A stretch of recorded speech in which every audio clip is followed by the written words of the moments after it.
দীর্ঘদিন ধরে dental chair নষ্ট থাকায় চিকিৎসা সেবা ব্যাহত হচ্ছে রংপুর মেডিকেল কলেজ হাসপাতালের দন্ত বিভাগে। এদিকে অত্র হাসপাতালের পরিচালক বলছেন, এই চেয়ারগুলো কলেজের হওয়ায় আমরা মেরামত বা কোনো পদক্ষেপ নিতে পারছি না। সূত্র বলছে 2013 সালে 2,82,00,000 টাকায় 5টি ডেন্টাল চেয়ার ক্রয় করেন রংপুর মেডিকেল কলেজ। এতে প্রায় 2 কোটি টাকা আত্মসাৎ করা হয়। এ ঘটনায় সাবেক অধ্যক্ষ সহ 2 জনের বিরুদ্ধে মামলা করেন দুর্নীতি দমন কমিশন।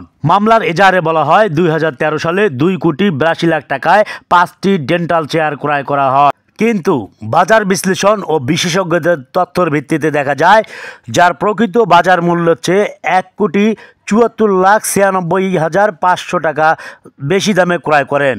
তৎকালীন অধ্যক্ষ ডক্টর আব্দুর রৌফ ও ঠিকাদার মোহাম্মদ মকসুদুল ইসলাম চেয়ার কেনার নামে প্রতারণা ও জালিয়াতির মাধ্যমে ওই টাকা আত্মসাৎ করেন।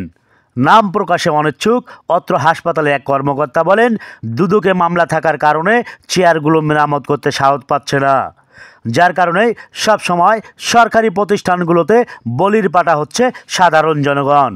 সুশীল সমাজের দাবি, অতি সত্বর চেয়ারগুলো মেরামত করে পুনরায় চিকিৎসা সেবা বহাল করতে।